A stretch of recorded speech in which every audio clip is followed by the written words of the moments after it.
Here we are, part 7 of our Resident Evil recap.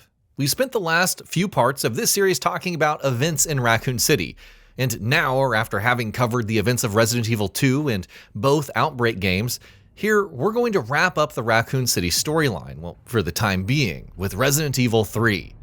Like with our Resident Evil 1 and 2 recaps, do keep in mind that this recap is going to be focusing on Resident Evil 3's remake and not the original title. So with that out of the way, let's get started. Before we begin, this video is based on our understanding of Resident Evil 3's story and lore and reflects our interpretation of its events as a refresher before Resident Evil Requiem. As always, we recommend that you make your own informed call by looking into the game yourself and ensuring that it matches your expectations, your standards, and your personal values. Resident Evil 3's story is set across several days, beginning slightly before the events of Resident Evil 2, then running concurrently to it for a good chunk, and then following up on it to reveal Raccoon City's ultimate fate. Meanwhile, once again, the game also shifts focus to a different protagonist, and once again, shining the spotlight on STAR's member Jill Valentine, who is Resident Evil 1's co-protagonist with Chris Redfield. Horrors at the apartment. Resident Evil 3 begins with Jill in her apartment, where in the aftermath of the Spencer Mansion incident a handful of months prior, she had been conducting her own investigation into Umbrella Corporation. The ordeal that she went through in the mansion, however, has obviously affected her in several ways, with traumatic memories and nightmares still very much haunting her. Things, however, are only going to get worse for her. So much worse. Jill is awoken by a phone call in the middle of the night, and when she answers, it's fellow STARS member and the group's pilot, Brad Vickers, on the other end, frantically telling her to get out of her apartment and run. Their conversation is cut short, however, because Jill instantly discovers why Brad wants her to flee.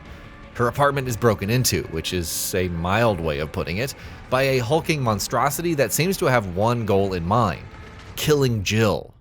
This monstrosity in question is none other than Nemesis, an experimental and highly dangerous tyrant prototype that has been created by Umbrella and dispatched to Raccoon City with one mission: to find and kill all remaining STARS members, so as to keep them quiet about what they experienced in the Spencer Mansion, and to prevent them from investigating Umbrella any further.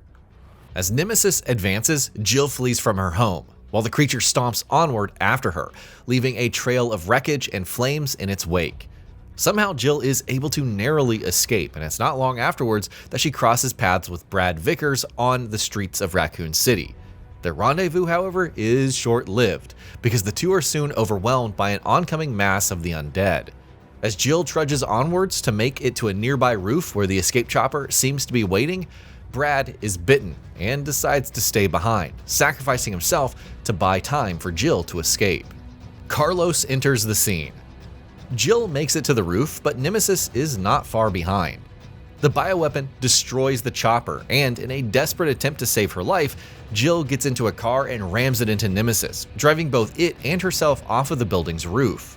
But even as Jill crawls out of the car's wreckage and witnesses it explode right in front of her, Nemesis somehow emerges from the flames unscathed.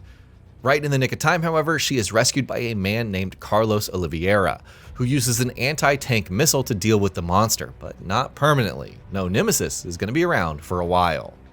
Now that they're able to catch their breaths for a moment, though, Jill and Carlos have time for introductions. And it's at this point that she learns that Carlos is part of a UBCS team that, according to him, has been sent to Raccoon City to help people evacuate.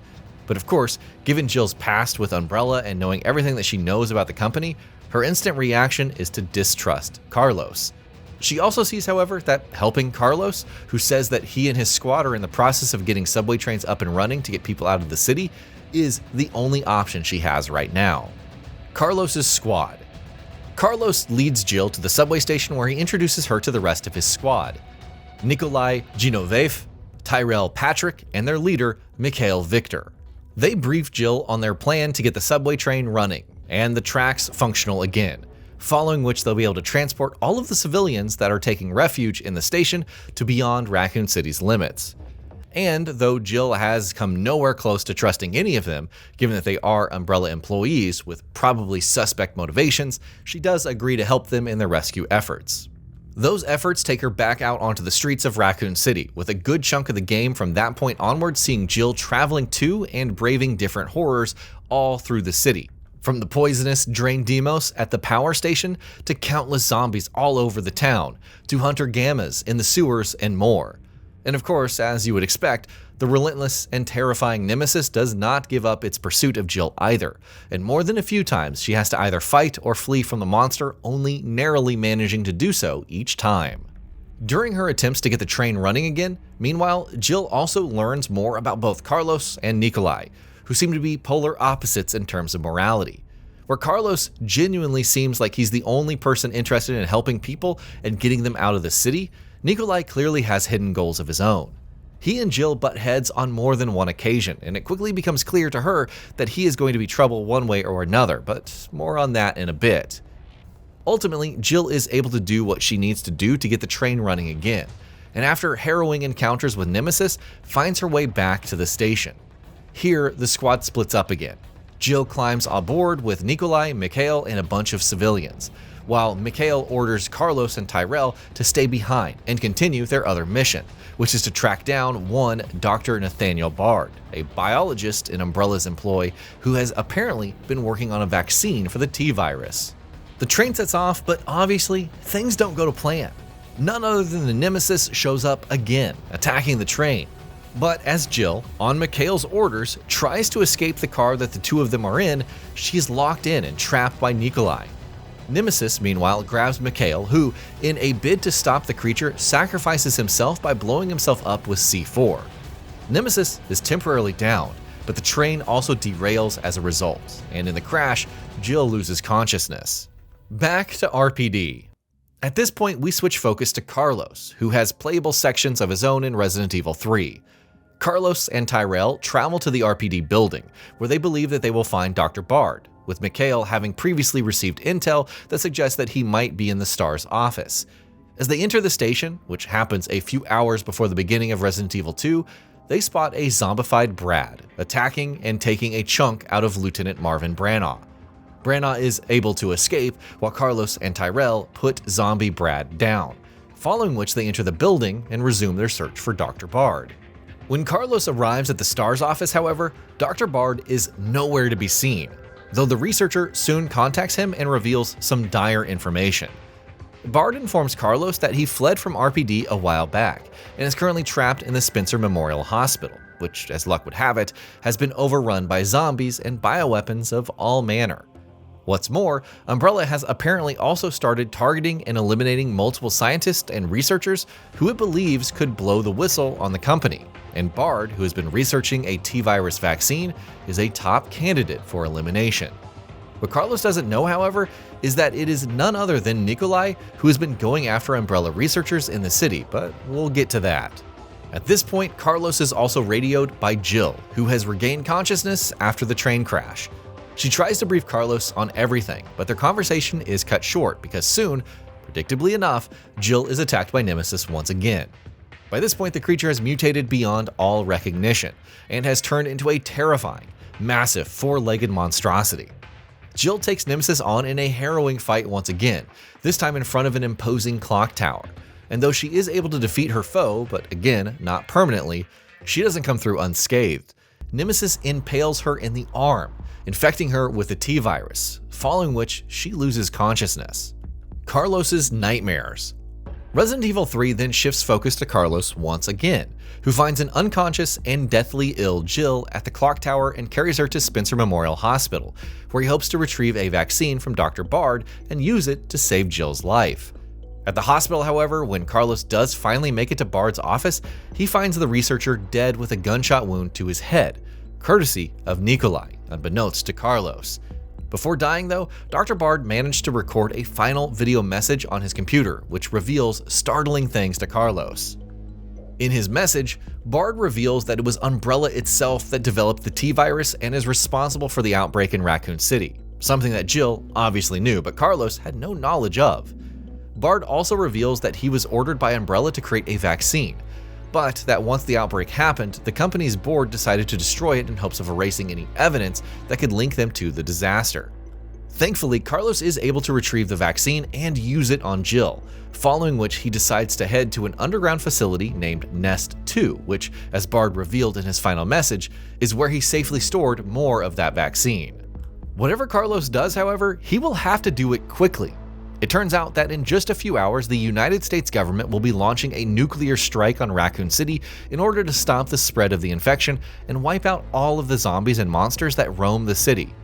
Though that, of course, will mean that any and all survivors still in the city will also be vaporized. As Carlos rushes off to Nest 2, he asks Tyrell to try and get in contact with someone, anyone who can put a stop to the strike, especially with the vaccine now potentially in play. When Jill awakens later, she is told by Tyrell that if the US government can get its hands on a vaccine, they won't nuke the city, and so she heads off as well, following Carlos into Nest 2. Nest 2. The facility serves as the setting for Resident Evil 3's conclusion, so there is a suitable barrage of nightmarish obstacles for Jill and Carlos to deal with, and for poor Tyrell, who loses his life to a vicious attack by Nemesis.